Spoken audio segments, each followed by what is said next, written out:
अन्यथा चेतना को प्रकट करने वाला पृथक आत्मा न है। शरीर स्वयं आत्मा है और शरीर के परे कोई पृथक आत्मा नहीं है। इस ज्ञान के अनुसार चेतना अस्थायी है। यह कि पृथक आत्मा नहीं होती, एक सर्वव्यापी आत्मा है जो ज्ञान से पूर्ण है और यह शरीर क्षणिक अज्ञानता का प्रकाश है। यह कि इस शरीर के परे कोई विशेष जीवात्मा या परमात्मा नहीं है, ये सब धारणा रजोगुण करना। सीधे आत्मा परमात्मा का ज्ञान नहीं है, वो है राशि। इनमें से नीचे तमोगुण तामसिक ज्ञान वो भी किया है, आत्मा का ज्ञान ही नहीं है, वो तो राजसिक होगा।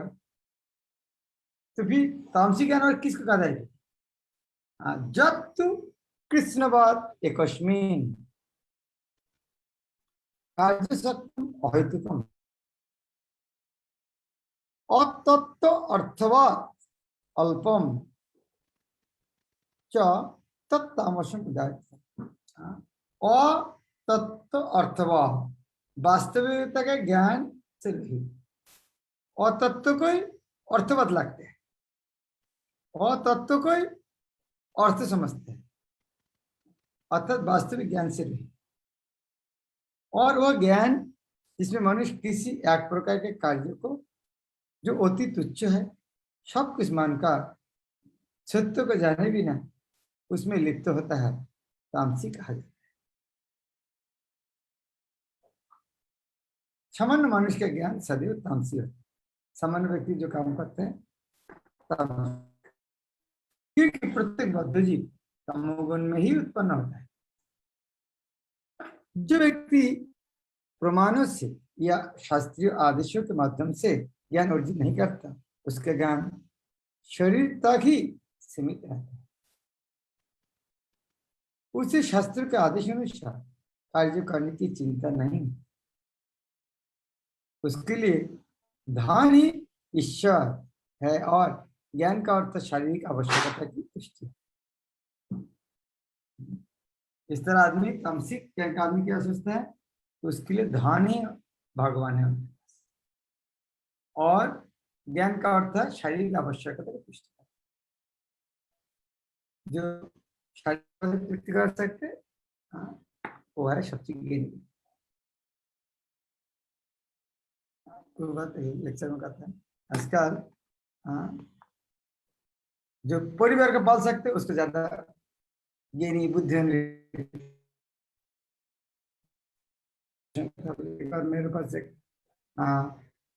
अमेरिका में एक महिला है, तो मैं बोला तो बच्चा को शादी को नहीं देते, तो बोले हाँ बहू को यदि खिला सकते और शादी कर सकते। तो बोले मैं पत्नी को नहीं खिला सकते, अमेरिका में है तो इतना गरीब है कि पत्नी को नहीं खिला सकते हैं।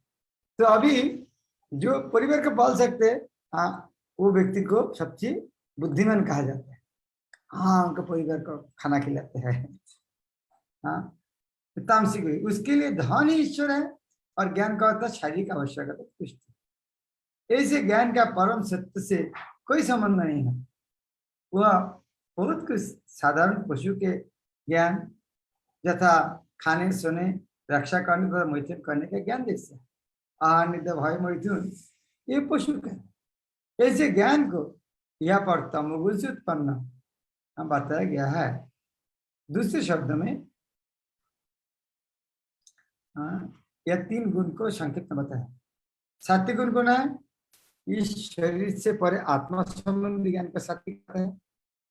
सार पिछले 3 श्लोक का सार आत्मा संबंधी ज्ञान संबंध ज्ञान सात्विक, जिस ज्ञान से लौकिक तर्क तथा चिंतन द्वारा नाना प्रकार सिद्धांत तथा बात जन्म लेते रहस्य और शरीर के सुख में बना रखने वाला ज्ञान के अंश है।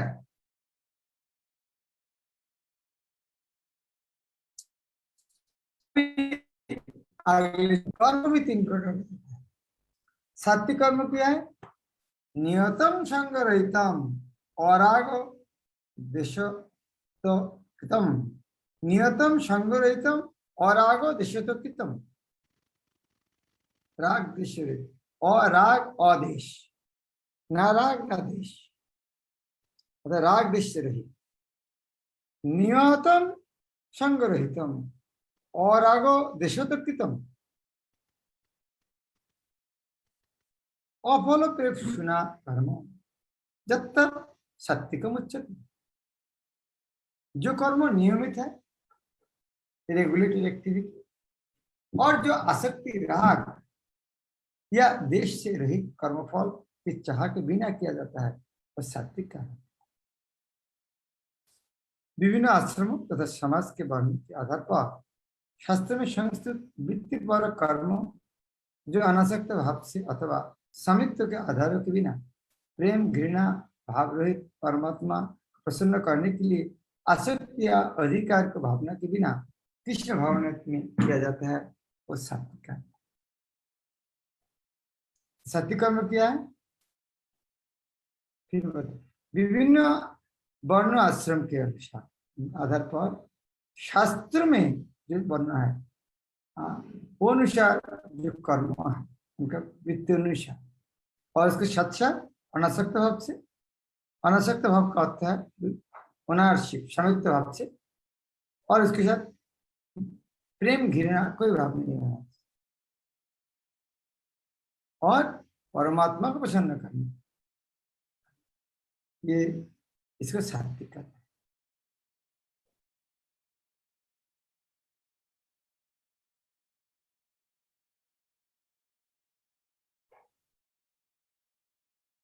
राजसिक कर्म क्या है?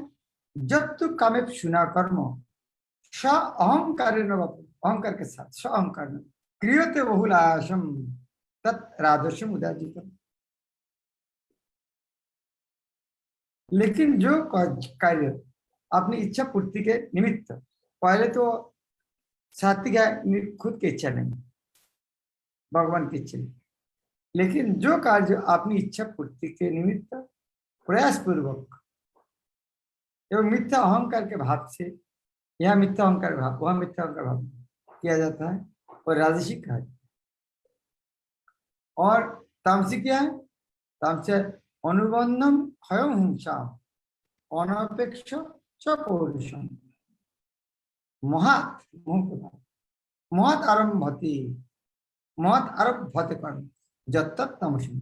एक मोह, मोह के साथ बुद्धि नहीं इस कर्म, जो कर्म मोहवश शास्त्रीय आदेश का अवहेलना, पहले तो शास्त्र आदेश अनुसार, या तो शास्त्र आदेश अवहेलना करके सात्विक सात्विक सात्विक शास्त्र आदेश अनुसार, और तामसिक शास्त्र आदेश अवहेलना, और राजसिक बीच में इन टिप्पणी, ठीक है शास्त्र में लिखा है, चलो हिंदू टिप्पणी शास्त्र में लिखा है करना। तामसी तो शास्त्र मोह व शास्त्र का आदेश का वर्णन करना, मतलब भावी बंधन के पर नहीं, ये करने से बाद में जो बंधन होगा ये किए बिना हिंसा अथवा अन्य को दुख पहुंचाने के लिए किया जाता है, वो तामसिक है। जिस तरह दारू पीते हैं वो नहीं सोचते भाग आगे क्या होने वाला, चोरी करने जाता है तो पता नहीं चलता आगे क्या होने वाला है, किसी को मारने के लिए जा रहा है, उसका आगे उनको मार दिया भाई, लेकिन उसके बाद आपको जेल में जाना पड़ेगा, तब फिर क्या होगा? कम से कम वो शत्रु होते हुए भी अब तो अकेला घूम रहा है, लेकिन उनको मारने से आपको जेल में रहना, कुछ सोचना ही नहीं चाहता। ये कर्म मोहवश होता है, शास्त्रीय आदेश का अवहेलना कर सकता है, और भविष्य में जो बंधन होगा वो भी चिंता नहीं करता है, केवल हिंसा देश करने की, इसलिए से तामसिक है। मनुष्य का अपने कर्मों का लेखा राज्यों को अथवा परमेश्वर के दूतों को, जिन्हें जमदूत कहता है, देना होता है।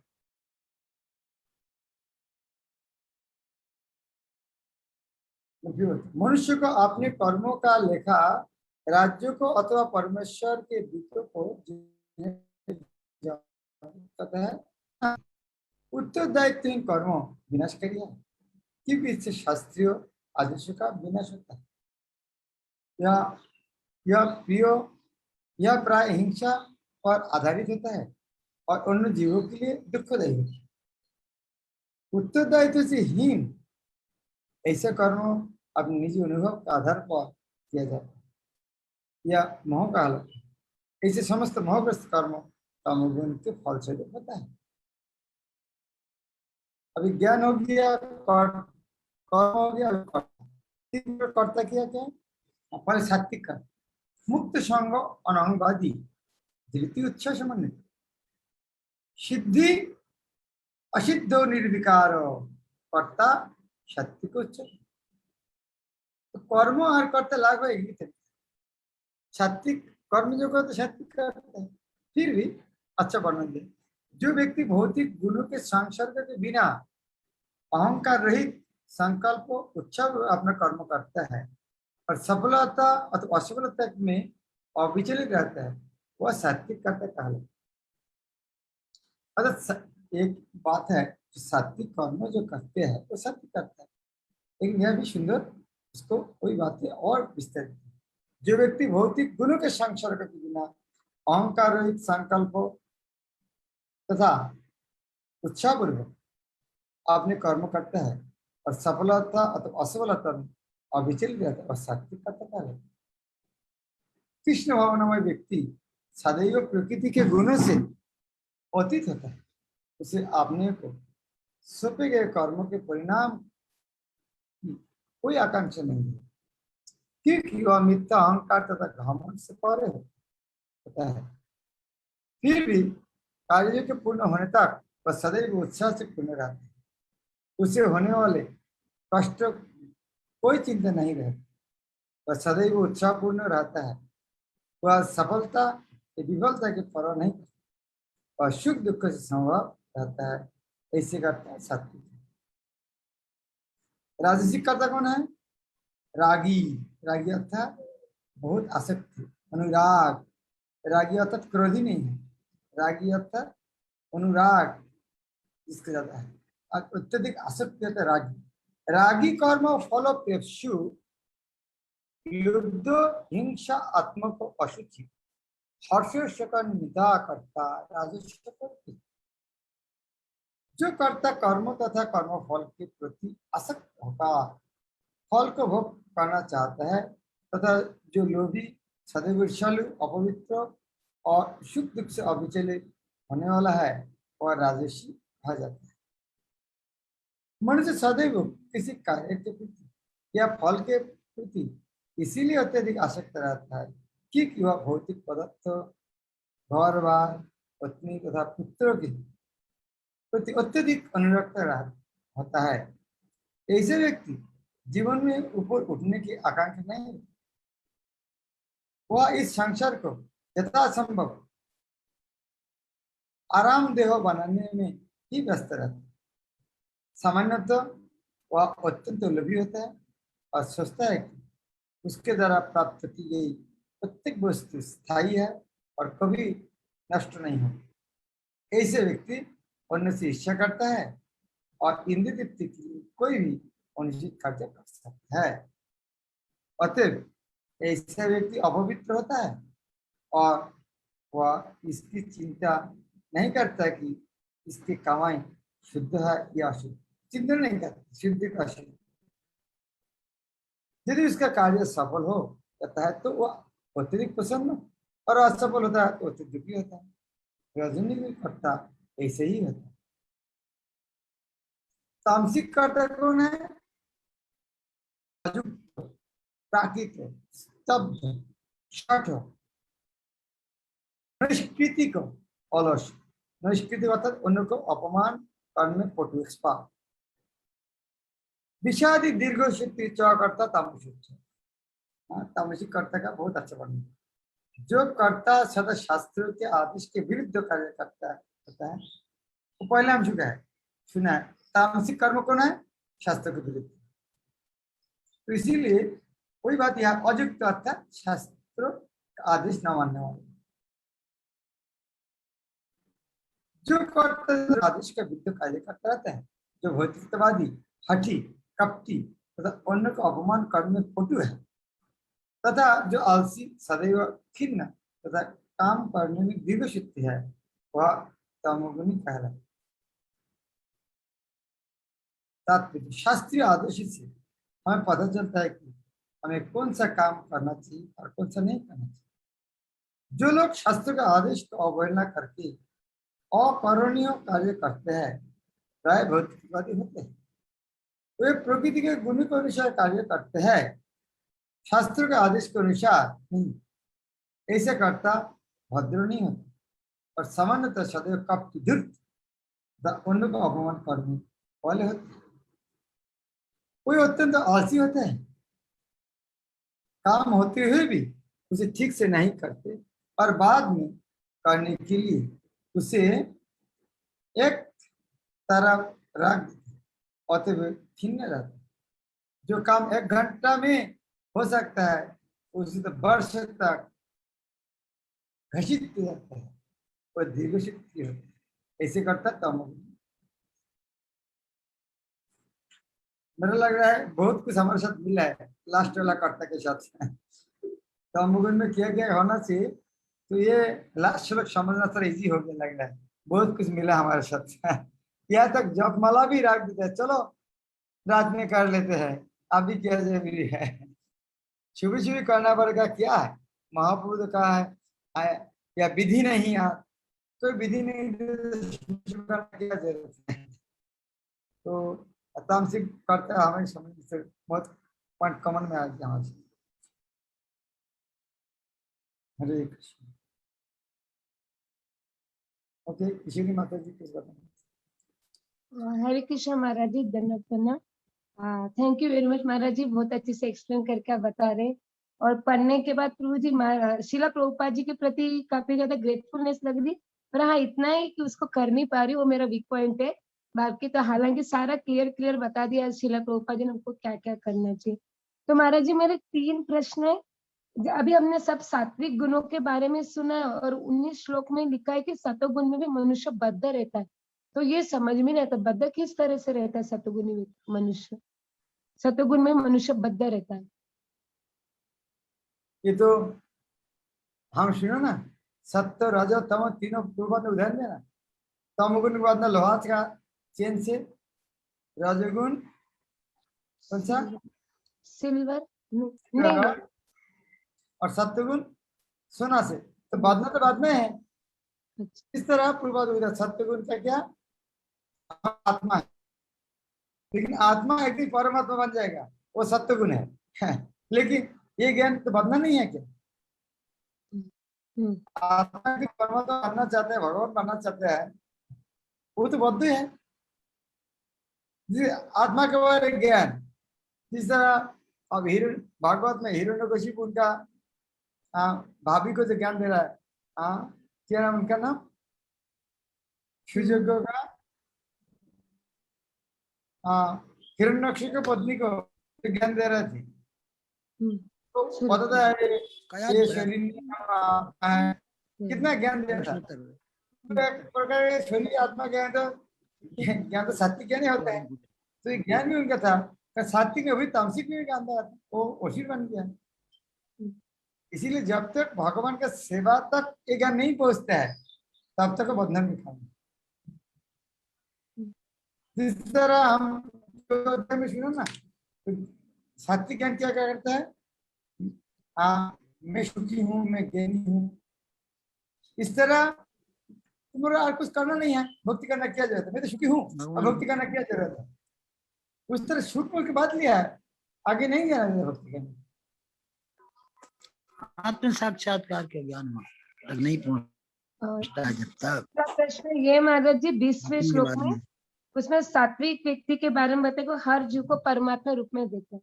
तो मैं मेरे लिए बोल रही हूँ, जैसे महाराज जी दूसरों को एकदम जजमेंट के तौर पर देखते हो अगर ये, तो ये क्वालिटी कैसे आएंगी कि हर एक जीव के अंदर आत्मा के रूप में देखे। ये गुरु महाराज जी कृष्ण की कृपा से आती है या फिर कैसे कई क्वालिटी कब आएंगे हमारे अंदर? हाँ, ये तो शास्त्र को पढ़ना चाहिए और शास्त्र हमारे हृदय जब निर्मल होगा, गुरु का कृपा, भगवान की कृपा होगा तभी होगा। जिस तरह हम करते हैं ना हरिनाम, क्या करते हैं, चित्तदर्पण मार्जन, जब हृदय निर्मल होगा तो हम देख पाएंगे। ये कृष्ण भक्ति बनता है हृदय के निर्मल करने के बाद, तभी देख सकते हैं। ये आंखों में नहीं देख सकते, ज्ञान के माध्यम से। जिस तरह हम चंद्रमा सूरज देखते हैं, तो जितना सा साइंटिस्ट बन जाता है आंखों में उस तरह देखते हैं, लेकिन ज्ञान के माध्यम देखते हैं। और महाराज जी लास्ट जो 2500 बताया कि जैसे आपने दारू पीने का मारने का एग्जाम्पल दिया, तो किसी को मारते तो नहीं, पर हाँ किसी को वाणी से ये भी हो दुख, हमारे जैसे मेरे वाणी से किसी को दुख हो रहा है, कुछ मैं बोल रही हूँ, वो भी एक हिंसा में आता है ना। कोई हाँ अगर दुखी हो रहा है मेरा वाणी से वगैरह। हाँ जरूर जरूर। थैंक यू महाराज जी, आप ब्लेसिंग दीजिएगा, उसको अच्छे से फॉलो कर पाओ। हम पिछले 17 अध्याय में पढ़ा ना, 3 प्रकार तपस्या, कायिक, वाचिक, मानसिक। वाक्य का तपस्या किया है, अनिद्यं करं वाक्यं सत्यं प्रियं हितं च। इस तरह बात किसी को नहीं बोलना चाहिए जिसका उद्वेग देते, कष्ट देते।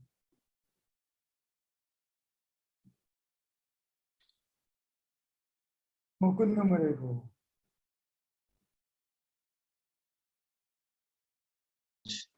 धन्यवाद प्रणाम। हमारे लास्ट के श्लोक में हम ये पढ़ रहे थे कि व्यक्ति जो शास्त्र के अनुसार कर्म नहीं करता, लेकिन प्रकृति के गुणों के अधीन होकर कर्म करता है। तो तुम्हारा अगर प्रकृति के गुणों के अधीन अगर जब है वो, तो फिर शास्त्र के अनुसार वो कर ही कैसे सकेगा? जैसे कोई तमोगुण में अगर स्थित है कोई व्यक्ति, तो फिर वो शास्त्र के अनुसार वो करना चाहेगा, पढ़ेगा तो उसको पढ़ने में नहीं, क्योंकि उसको तो प्रकृति के गुणों के अधीन में, तामसिक गुण में है, कैसे करेगा? वो कर ही नहीं सकेगा, नहीं कर पाएंगे। लेकिन तो, जी महाराज, उस तरह व्यक्ति का गुरु का निर्देश में करेगा। तामसिक व्यक्ति है, हाँ तामसिक व्यक्ति है तो अगर पूर्वात क्या सेवा किया है, उनका पता नहीं है। हो सकते है ये आदमी, हाँ उन्होंने 20 रुपये दिया, पहले ये व्यक्ति बहुत बुढ़ा है, कोई नहीं है, तो चलो इसको 10 रुपये देगा, ये 10 रुपये का खुश रहेगा। 10 रुपये दे दिए उनको। तो तामसिक होते भी फल तो मिल रहा है साधु की सेवा करने से। कि तामसिक व्यक्ति की साधु का संगति उसको, हाँ, क्योंकि उसमें तामसिक व्यक्ति की अभी जो लास्ट में जो है वो लिखा हुआ है कि उसके अनुसार कर्म करता है, वो तामसिक व्यक्ति। So he is bound. So it's very difficult for him to go out. असंभव है, असंभव। तो भक्त का संगति में इसे होता है। करेक्ट। अच्छा महाराज, एक और मैं कल वो उसके जो 5 गुण जो कर्म के जो बताए हैं, वो कर्म सिद्ध होने के, वो that applies all to our bhakti also. I was thinking about that, meditating on it. But I think it applies on bhakti also. सात्विक हर जगह में, हर जगह में अप्लाई। तामसिक राजसिक हर जगह 5 चीजें होते हैं, भक्त देख पाते हैं, दूसरा आदमी देख नहीं। Correct, correct. It applies on bhakti also. Thank you Maharaj. Thank you. Hare Krishna. राजकुमार किशोर को रत्ना किशोर, उसे रामानुज किशोर, रामानुज किशोर। हरे कृष्णा गुरु, हरे कृष्णा महाराज, दंडवत प्रणाम। मेरे कल की क्लास से क्वेश्चन है, श्लोका नंबर 16 का तात्पर्य से, उसमें लिखा मूर्ख व्यक्ति यह नहीं समझता कि परमात्मा उसके अंदर में मित्र के रूप में बैठा है और अपने कर्मों का संचालन कर रहा है।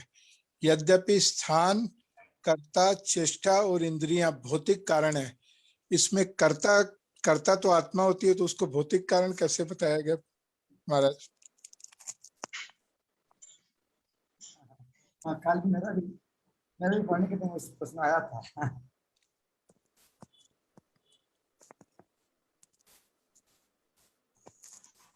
ताकि वो उसने कर्ता को भौतिक बता दिया है।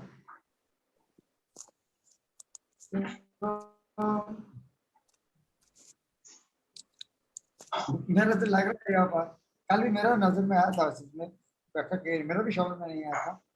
तो मेरे इस तरह लग रहा है क्योंकि कर्ता ये जीवात्मा है, हमेशा इस तरह भौतिक जगत का संग करते हैं ना भगवान को भूलकर, उसी लोग भी भौतिक बन गया है।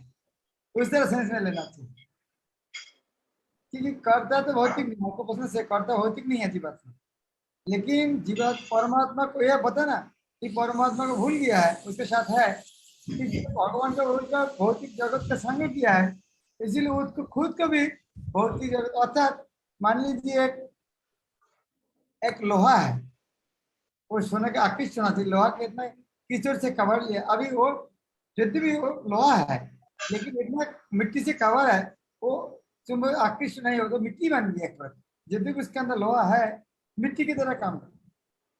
तो वो दृष्टि में कहा, नहीं तो जीवात्मा का तो भौतिक बोलने का तो सवाल नहीं आता। थैंक यू महाराज, दंडवत प्रणाम। आपका कोई एक्सप्लेनेशन? आप तो शास्त्र ज्यादा पढ़ते हैं। मैंने तो महाराज यही सोचा था कि जैसे कि जीवात्मा मार्जिनल पोटेंशियल होती है, हाँ तो इसमें शायद इसलिए भौतिक समझ लिया गया होगा। हाँ, वही मार्जिनल पोटेंशियल होने के कारण, अणु होने के कारण उसका Correct. पता है कि एक शब्द करने का उसका भौतिक बात है, वास्तव भौतिक नहीं है लेकिन भौतिक सर आचरण का, इसीलिए भौतिक बात है। थैंक यू महाराज। और Thank आपको you. आंसर अच्छा है कि मार्जिन वाला है ना, इसलिए कभी कभी उसके भी भौतिक बोल भी सकते हैं। अच्छा शब्द ही इसके मार्जिनल है, तो मार्जिनल तो कभी कभी ये भी बोल सकते वो भी बोल सकते, तो चीन में बता दिया, कभी कभी कभी इसको भौतिक बोलने भी कोई समस्या नहीं है कि मार्जिनल है। थैंक यू महाराज, दंडवत प्रणाम। किस तरीके से बोले?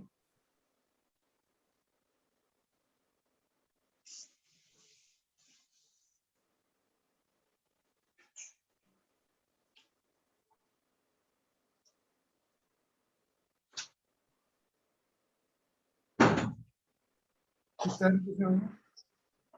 समझ रहा है?